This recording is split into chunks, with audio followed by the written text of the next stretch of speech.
Welcome back, everybody, to another episode of the Junkyard Dawgcast. I'm your host, Jordan Hill. We got a solo show today coming to you on a rainy Wednesday in Athens, Georgia.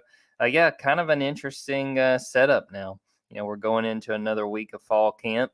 Countdown continues for Georgia, getting ready for that September 3rd game against the Oregon Ducks. So, coming to you, appreciate everybody who is watching and listening this morning. Figured what we would do today is have a little bit of a mailbag episode. But before we get to everybody's questions, and I'd be sure to say as well, for the people watching live right now, feel free to throw questions in the comments, and I'll try to get to what I can. The focus I was going to have to start this episode is just talking about what we've seen and what we've heard so far with fall camp. Obviously, a lot of attention paid to Georgia coming off the national championship. Been pleasantly surprised with how much practice we've gotten to watch so far. It's a situation where you always just sort of wonder, especially for me. I covered this team when I was in college. That last year was 2016. Coming back this spring, I didn't really know how much we were going to get to watch, how sort of behind the scenes we could really get, which, it hasn't been a lot so far during fall camp, but we've gotten several appearances. Had a chance to watch a few practices, albeit for a short amount of time. What kind of stands out to me so far, especially with what Kirby talked about Saturday after that first scrimmage, I think that it's fair to say this offense is ahead of the defense, which, I've talked, done a lot of radio hits already this week, with people interested in what this team looks like, what people are expecting. And I think the fact that the defense lost 8 starters from last year, all those guys have been drafted. I think it's no surprise the situation that Georgia finds itself in, as far as the defense still kind of finding its place, finding the guys that they can count on, even finding leaders. I thought that really struck me. But what Kirby said on Saturday, just looking for people to step up and lead, looking for people who, like Kirby said, can kind of grab the bull by the horns. I think it's a situation where that's sort of what's going on. And I thought Kirby made a good point, and I think it was easy to downplay it after that first scrimmage. These guys on defense haven't really been tackling. That's something that Kirby was aware of, and he said, I can only imagine as a defensive-minded head coach how hard that first scrimmage is because, like he said, it's usually not very pretty as far as tackling. So I think that wasn't much of a surprise. I think the fact that the offense has gotten as much, praise, has gotten guys who clearly are standing out. I mean, I think the two guys, just based on what little we've actually got to watch, what we've heard behind the scenes, I mean, Kenny McIntosh and then Darnell Washington have really kind of stolen the show as far as the offense goes through the early part. I guess we're getting closer and closer to the halfway point of fall camp. And, I think it's a situation where you should, if you're a Georgia fan, be very excited about where this team is going. I think by the time we get to this Saturday, that'll be the second scrimmage. To me, that is the point when you really need to look at what this defense is doing. If we hear from Kirby after that scrimmage, I think it's really crucial that we hear that there's been improvements. And I'm sure this entire week, that's going to be the focus. They're going to want these guys to really rise to the occasion. They want these guys to understand the magnitude of what's coming, especially week one. I look at this Oregon game, and it's going to be a challenge. I still think it's a game Georgia wins, and, that line is somewhere just short of 3 touchdowns. So we'll see how they handle if they can produce something quite like that. But this Oregon team's ranked number 11 in the AP poll, and for good reason. They have talent. So Georgia has to prepare itself before it really starts focusing on Oregon specifically. Besides that, the things that really stand out to me about camp right now, my biggest question is Tate Ratledge, the right guard that's dealing with turf toe. And, I feel like just in the time since Saturday that I've talked to people, that I've been asked about Tate, I just always want to emphasize how much we kind of overlook turf toe. And it just, the sound of that injury doesn't sound quite as severe as it is. I mean, and especially for an offensive lineman who up front is going to be getting stepped on pretty much every other play. It's a guy's already coming off a foot injury that's unrelated to this, but I want to see if we see him in the mix. I want to see if he is able to get back out there, take first team reps when we get to that scrimmage on Saturday. Because again, we go back before that scrimmage this past Saturday when we talked to Todd Monken earlier in the week. He really stressed the importance of getting reps. I mean, he said, with Tate specifically, if you're a world-class rifleman, it does you no good to watch somebody shoot a gun. You got to shoot it. You have to go out there and get those reps. And I think any time that Tate misses is significant because they want to have the best five out there. They got to get these five guys on the same page. And I think that's crucial. I think that's a situation where we need to see what happens, because obviously they had Jared Wilson, a redshirt freshman, working there. If they feel like Tate might be in a situation where he's going to miss significant time, you have to look at, Devin Willick, who played right guard at G-Day, who's been really working at left guard so far in fall camp. That's, to me, the biggest injury to really keep an eye on and to see what happens. And, if we're able to watch practice on Thursday, it's going to be something I'm looking at because, there's other guys that are banged up. Obviously, we reported about Arian Smith missing last week or getting hurt last week and dealing with the hurt ankle. But it's a situation where I don't think there's anything more crucial, more important than getting Tate back, because if not, it's a huge kind of wrench in the plans for Georgia and Stacey Searles and those guys. And Kirby, too, has talked about how good they feel about the options they have. But having one less option, obviously, would be a huge sort of change of plans as Georgia gets ready for the season. The only other thing I wanted to say before we got into the questions was just that had a chance to talk to Brock Bowers last night. That's the first time he has been made available at Georgia. I think he talked to some reporters last season after he won a Freshman of the Year award. But one, and someone pointed this out on Twitter, and this is too coming from me, who obviously was not covering the team last year, wasn't around the team. Seeing Brock Bowers in person, he didn't kind of look like I expected. I mean, he's still a big guy, but you kind of get to stand next to him and talk to him. Kind of not in my head what I had imagined, but very nice. I thought he did a very good job for his first time ever talking, especially in a scrum of media. But very humble guy.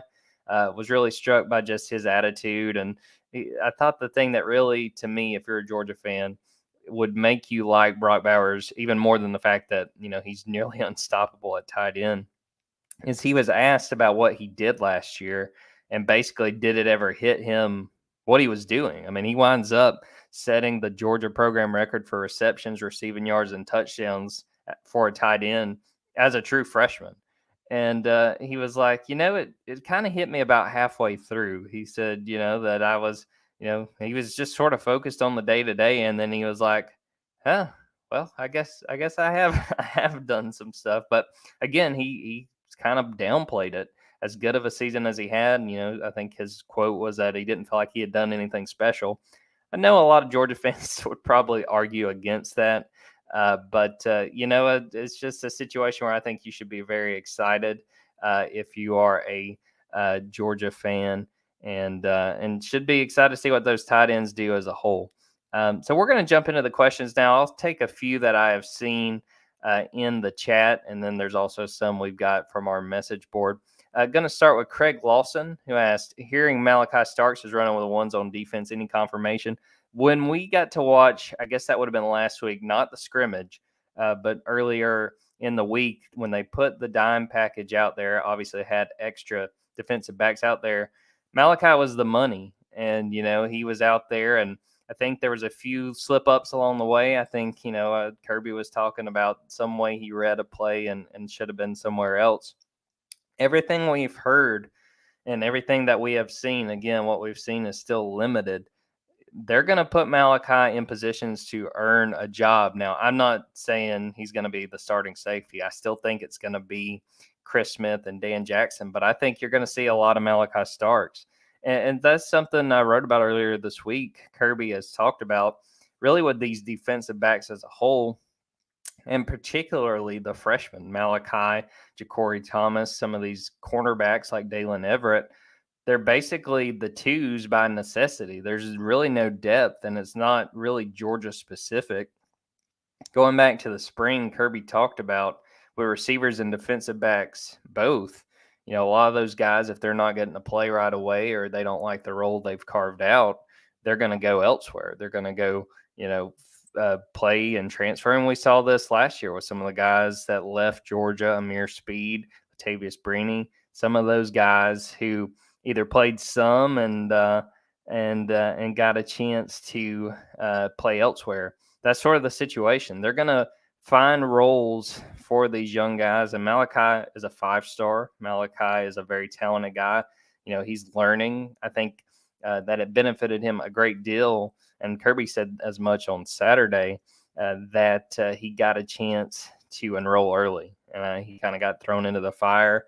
He went through G-Day, obviously, wound up being one of the leading tacklers. So I think that's a situation where I think we're going to see a lot of Malachi. I don't think he's going to be one of the starting safeties, but when they work to get extra defensive backs on the field, if they're in dime, I think we're going to see Malachi out there. And there's going to be slip-ups, but that's what happens when you have true freshmen, just period. Guys are going to learn by doing, and guys are going to be in situations where things might not always go their way, but they're going to learn from it. And I think he's a really talented guy that's got a chance to be really special.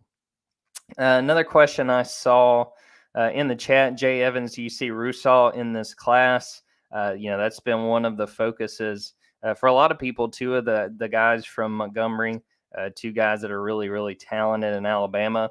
I don't see it. I think those guys, it's kind of a package deal with his teammate there at Carver. I think they're going to wind up going to Alabama, but really talented guys. And if they can pull those players and convince them to leave Alabama, that's so hard. Georgia's done it a few times along the way. But I would be I would be surprised to see him wind up at Georgia, but we'll see, because we've seen them pull off surprise commits and convince guys that they need to come to Georgia to make plays. But if you're asking me, I don't think he winds up leaving the state of Alabama. So we'll go through some of these questions from the message board. Guys had a chance to ask us questions there. I'll just read off some of the questions, and our producer Jordan can throw them up on the screen for you guys. Just going in order from what I was able to pull. Hooper Dog asked, best freshman wide receiver on the team, including Oscar Delp. Oscar's gotten some praise even as a tight end. He kind of got worked through, kind of worked into the conversation when they were talking about freshman pass catchers, freshman wide receivers. The guy that to me has been the talk of fall camp, and the guy that even just what little we've gotten to watch has looked really impressive, is Dylan Bell. And this is a guy that was a 3-star from Texas, kind of a late addition, kind of a guy that wasn't talked about a lot. If you see him live, if anybody gets a chance to watch any of these videos, if you look at Dylan Bell, he looks like the real deal. Not only from just the way he's built, because I mentioned this on the message board at one point. Somebody was standing beside me, another beat reporter, and we were just standing there talking, watching different things. And Dylan Bell walked by to go to the receiver drill, and the guy standing next to me was like, "Oh my God!" And I was like, "What?" And he was pointing at Dylan. Just the way he's built. Again, this is a true freshman, and this is a guy that came in the summer, so it's not like he had a chance to go through spring and go through all that. He looks like a guy that can contribute. There was another question about Dylan that I'll go ahead and tackle. Hunker Down said, what role can Dylan Bell play this year if he does play? I think he's going to play. I don't think he's going to be one of the starting receivers, but I think they're in a position where they're going to mix in a lot of different wide receivers and give them reps and give different looks. I think he's a guy, he's like 6'2", and is built, again, really stands out. I think he's got a chance to play a good bit. And I think this situation, kind of going back to what I was saying about the defensive backs, that they are going to be called on because they really have nobody else to call on. It's a situation where they need guys that are willing to prove themselves and guys that have a chance to really shine and really stand out. That's just sort of the situation right now. And I think you should feel cautiously optimistic when you hear what you're hearing about Dylan Bell, a younger receiver and a guy that's still just kind of learning his way. I think he's got a chance to play a significant role. I could see him, being in the mix with like a Jackson Meeks, a guy that I covered in high school who has gotten a lot of attention too, and I thought played really well back at G Day. I think there's kind of these tiers of receivers. And another question kind of related to that, that will be 3318 asked, was the top three receivers right now. The tier to me at the top among the receivers is still pretty clear to me. Adonai Mitchell, Lad McConkey, and then Kyrus Jackson. I think those three are going to be the guys, are going to be, when they have three receivers out there, those are going to be the three. But I think there's a tier right below them, a Dominic Blaylock, a Jackson Meeks, a Marcus Rosemi, Jack Saint, and then again, a freshman Dylan Bell. I think those guys have a chance to play and play quite a bit. They won't be the starters, and they may not have leading receptions or a ton of receiving yards, but I think those guys have a real window to play and to play significantly. And I think that is something, especially when you look at Dylan Bell's case, especially when you look at Jackson Meeks, a sophomore. When you're at a program like Georgia, I think you should just sort of take that in. I think you should really appreciate the chance just to play and to get a chance to see the field, because eventually you are going to be called on in a bigger way. So, I think it's a situation with those guys, with Dylan Bell specifically. I still think they're going to be behind those more proven, experienced guys. But I think they have a chance to play a good bit. And I think when the year's said and done, some of those guys are going to make plays that can be the difference in some games for Georgia.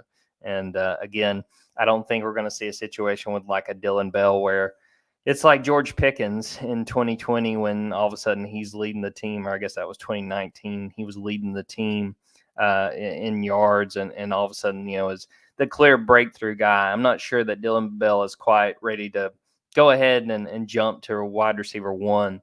But I think he's a really talented guy, and I think he can help this team. So we're going to take a break real quick, but we'll come back. Got plenty of questions, both from the message board and also in the chat. So we'll take a break and then get right back to it.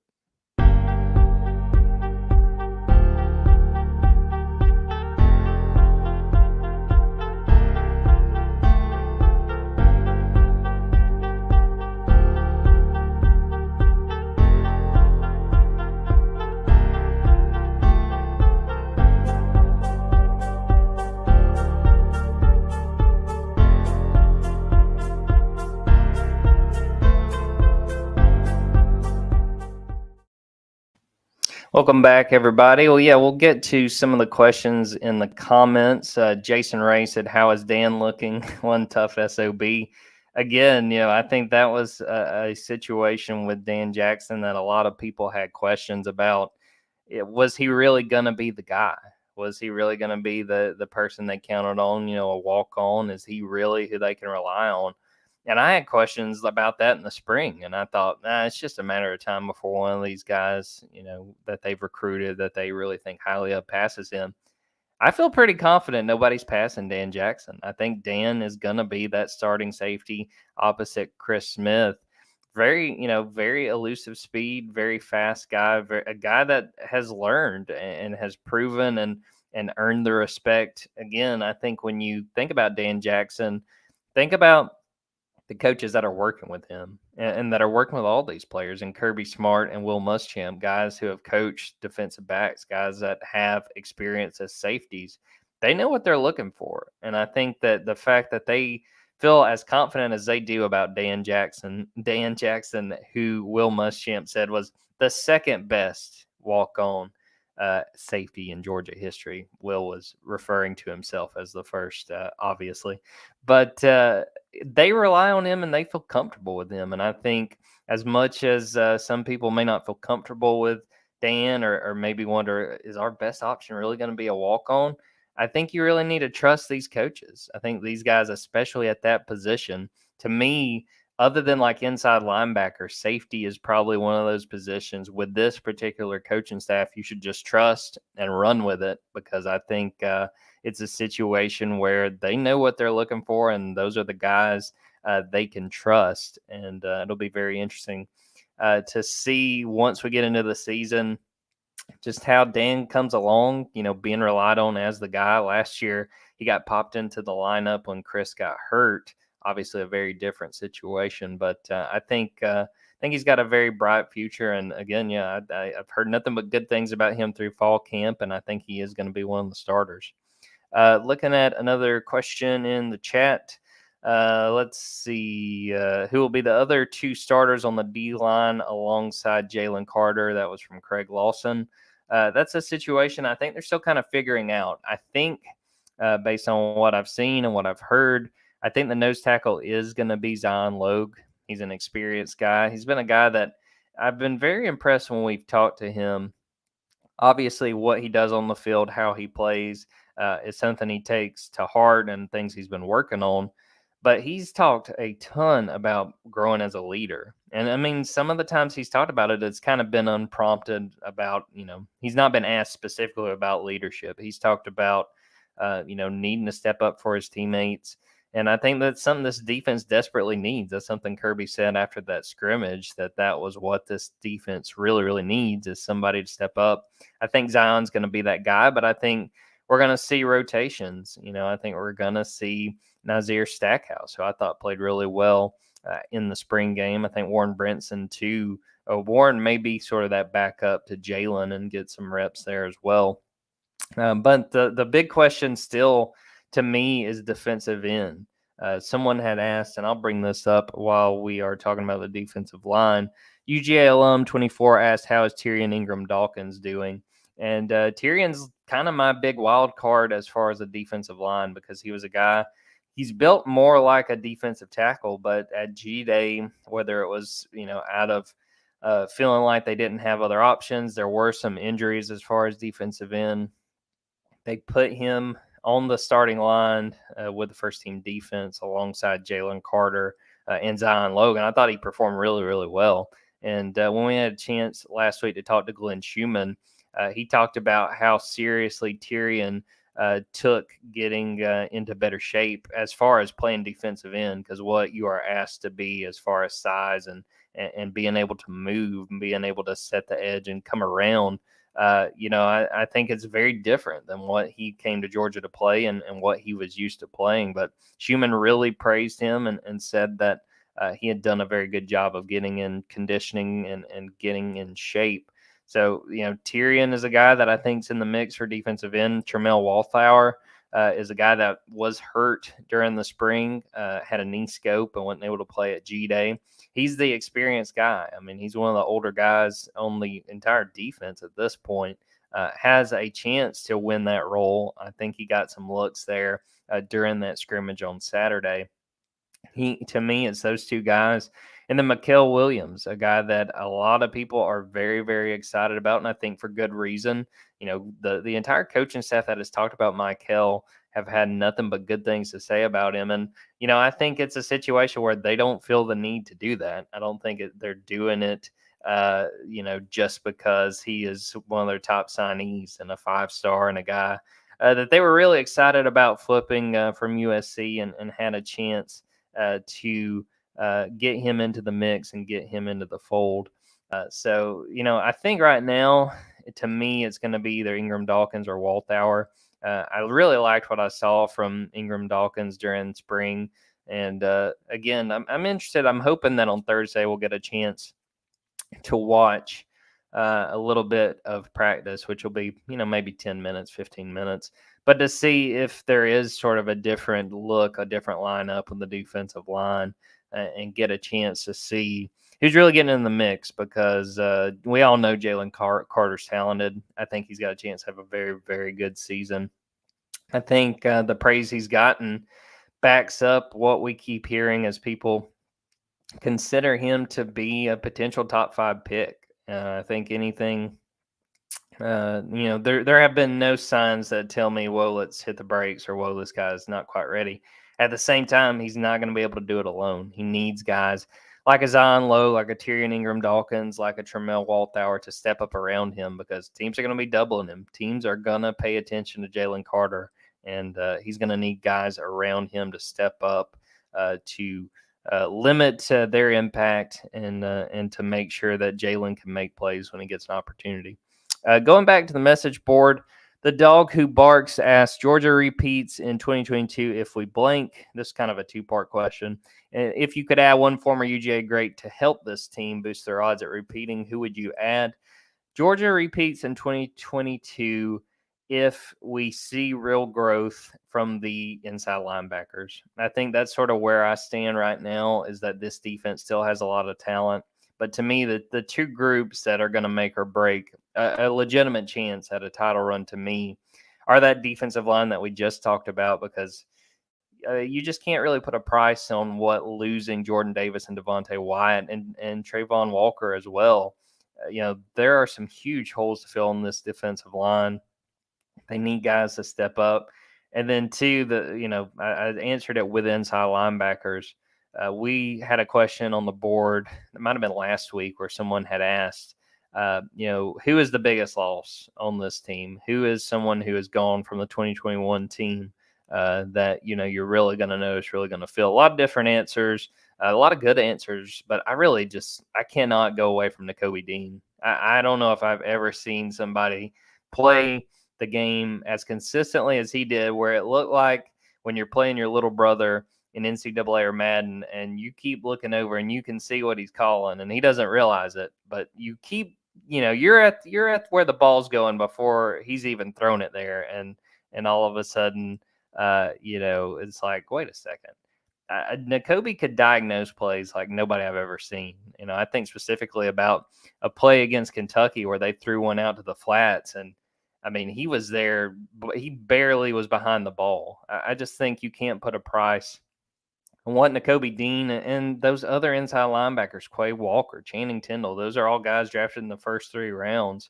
That's a situation where, I feel like losing those guys, if they can have the inside linebackers step up, Jamon Dumas-Johnson, Tresman Marshall, we've heard a lot about. Smile Munden is a guy that I thought going in the spring was really someone I thought had a chance to really stand out and step up. Wound up having surgery, couldn't go. But we've heard good things about him this fall. They need those guys to step up and play consistently. As far as who I would add, I thought Jordan Harris has a good suggestion with Roquan Smith. I think he would be a good one. The guy that I think just for entertainment's sake and just to see what he would do would be Greg Blue. I feel like him playing alongside Chris Smith might have to work with the leading with the head. Game's changed a little bit since Greg played, and may have to work on avoiding a few targeting penalties. But Roquan's a very good suggestion. I think it would be defensive guys. I think it would be a Roquan. I think it would be a Greg Blue. I'd like to see, again, David Pollock. What would he do as part of this defensive line? Probably have to put on a few more pounds today compared to when he was playing back in the day. But I would stick with defense. I would stick with probably a Greg Blue or Roquan Smith. Those guys would be very good. Blue would be ejected quarter 1. Yeah, Craig, I think you've got a very good point, because you watch some of those highlights now, and, man, they were big plays, and Greg can make plays. But, hey, I'm not going to put it past Greg Blue to be able to adjust and figure out a way to stay on the field. Looking through some of the other questions we got from the board. Let's see. Brave Wolf 98. How do you think the inside linebacker position will be utilized this year with the younger, more inexperienced players? And he went on to ask, will we see a lot of double A gap blitzes, sort of specific things like that? I think we're going to see a situation with these inside linebackers when this coaching staff is in a position where they feel very comfortable with these guys to be counted on, that I think they're going to come after opposing teams. And I think they're not going to hesitate. I think this coaching staff has gotten the reputation it has because it knows how to attack offenses and how to create havoc. I mean, that's essentially what their style of playing defense is. So, we might see a situation where in that Oregon game, maybe things don't look quite like that. Maybe they, sort of ease these guys in, but I still don't think they're going to hold back. I mean, we're going to see what they see as the perfect game plan to beat Oregon. I think they're going to work for these next, 2-3 weeks before that Oregon game to get these guys in a position where they can count on those guys, where Glenn Schumann or Will Muschamp, Kirby as well, can call plays with the confidence that these guys can make them, that, they're not going to change the way they call games just because the situation may not be quite like it was when you had a Nakobe Dean and a Channing Tindall and a Quay Walker. That's just sort of the situation that they're going into. So maybe you'll see it kind of rein back early on, but I still think that this defense is not going to hesitate and is going to want to come after people. And they're not going to put people out there on the field if they don't feel like they can count on them. Craig Lawson just asked in the chat, who is your ideal starting O-line, assuming everyone is healthy? I think it's the one they had been working with before Tate Ratledge got hurt. So that would be left tackle Broderick Jones, left guard Devin Willock, center Cedric Van Pran, Tate Ratledge at right guard, and Warren McClendon at right tackle. I think that's a very strong lineup. I mean, I feel like the only question I had going into fall camp, or my two biggest questions, was one, would Tate Ratledge, be healthy? Would he be a guy they could count on early on? And, he was, and then wound up getting banged up, and we'll see what he can do. At left guard was the big question. Was it going to be, I kind of thought it was going to be Xavier Truss, but, he's gotten a little bit of work there, and Devin has moved over from right guard.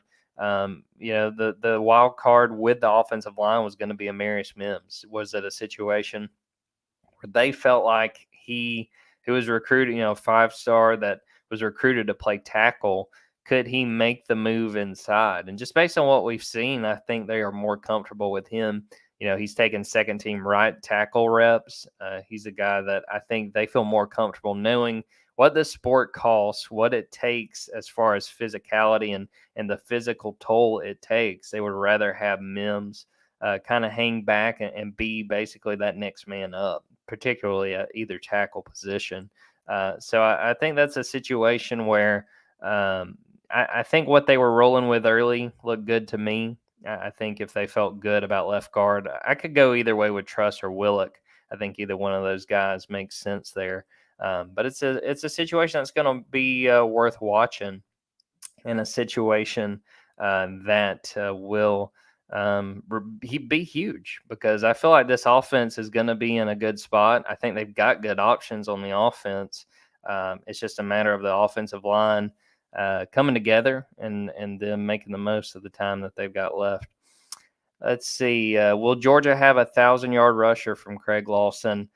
I don't know, but the guy that I think would be that 1,000-yard rusher would be Kenny McIntosh. He's probably been the story of fall camp. He's been a guy that, a lot of expectations were put on him. Is a situation where they need guys to step up after losing Zamir White and James Cook to the NFL. They need players to rise to the occasion. And it sounds like from everything we've heard and from what we've gotten to watch, Kenny's done that. I think he understands the situation ahead of him and understands he's got a really good opportunity. And if you're a Georgia fan, I think you should be extra excited when it comes to Kenny because of where the running back room is right now. Kendall Milton dealing with another hamstring injury.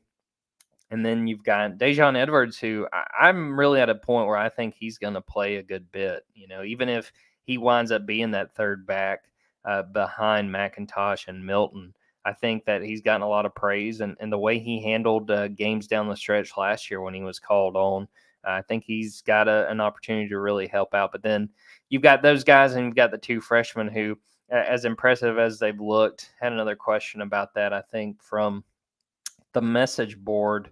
I think Andrew Paul has looked really, really good. Just looking at him, I think he looks like a college running back. And I think that Branson Robinson's done well from what I've gotten to watch and what I've seen and what we've heard.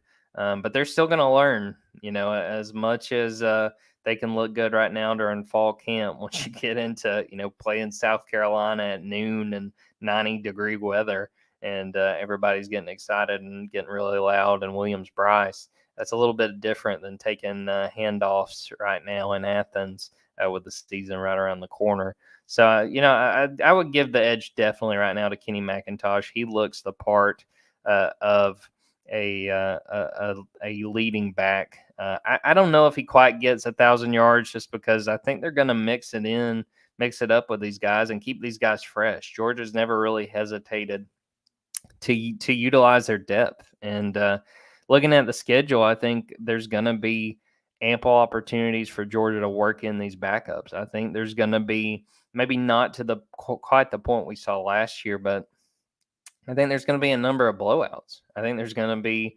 opportunities for some of these guys like a Dejon Edwards, like an Andrew Paul, like a Branson Robinson to take a lot of reps and kind of spell those guys at the top of the depth chart, which again, that kind of hurts when you're looking at yards and looking at trying to hit certain figures and things like that. But I think it's for the betterment of the team, as this team, again, even with everything it's lost, they're going to chase another national championship. And I think that even if they don't hit that 1,000-yard mark, any of those backs, I think they're really primed for another good year. We'll take another question from the message board, and I'll probably get to a couple more in the chat before we get out of here. 311 Bruja asked, more receiving yards this year, the tight end room or the receiver room? Really tough question. I think that's sort of the situation that we're trying to find out and trying to decipher right now. I still kind of lean with the tight end room just because of the amount of talent. And I think the thing that I keep coming back to was at the start of fall camp, I asked Kirby about Kyrus Jackson, just kind of going back to the spring because Kyrus had talked about how he felt like he hadn't maximized his potential. He had told us coming off of G-Day, I have not been Kyrus Jackson at Georgia.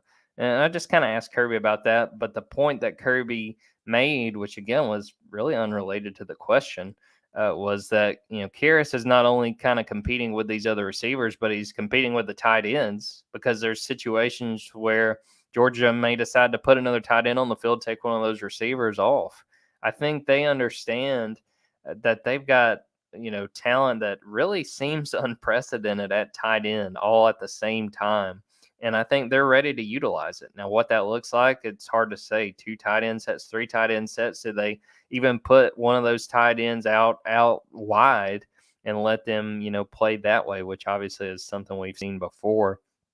I think the tight ends just have so much talent right now. And I think while they're not going to be all out there at the same time for all 12 games and then the postseason, because, you want to capitalize on those mismatches and use them, but not overuse them, and also try to keep those guys healthy. You don't want to do something silly early in the year where you have an opportunity to really use these guys for a whole season, maximize the depth you have there, and try to go through and have a good year. Kind of going off of that, Craig asked, who has the bigger 2022 season, Eric Gilbert or Brock Bowers? I still think it's Brock. I think that Brock is primed. I think he's trusted, and I think he's a guy that I still really feel like he's going to be this team's leading receiver. I think he's got an opportunity to build off of what was an incredible freshman year. And I think, again, having more time with Stetson Bennett, which has been sort of, if there's been one point I feel like I've really repeated again and again going back to spring practice, is just having Stetson as the QB1, undisputed, very clearly the guy. I think it benefits the whole offense, and I think it's an opportunity for this offense to take a step forward, which I believe is possible. I wrote about this last week in the very first edition of Hill's Spill. But people think Stetson could be a dark horse Heisman candidate. I don't quite see that, but I still think with the numbers he put up and the success he had last year, I think it's very possible that he can take a step forward, that he has a chance being that number one, building and sharpening those relationships with his tight ends and his receivers, and even really becoming closer and really understanding more of what Todd Monken wants out of this offense, Todd's philosophy, and those two being on the same page about what they like and what they see and what they want the offense to look like. I just think it's something that can't be overstated. I think that Georgia's got an opportunity to have a really good year on offense. And, people have talked about the offense having to carry the defense. I don't think that's necessarily the case, and that's something Todd Monken kind of pushed back on. But I think they got a chance to have a really good year. And I think if you're a Georgia fan, having this amount of talent really on both sides, but especially coming back on offense, I think it sets up to be a very entertaining season and something worth watching. So we're going to wrap it up there. Appreciate everybody with the questions, both on the board and in the chat. Appreciate you guys watching. Appreciate you guys listening. We will wrap it up there. Thanks, everybody, for tuning in and for listening. And until next time.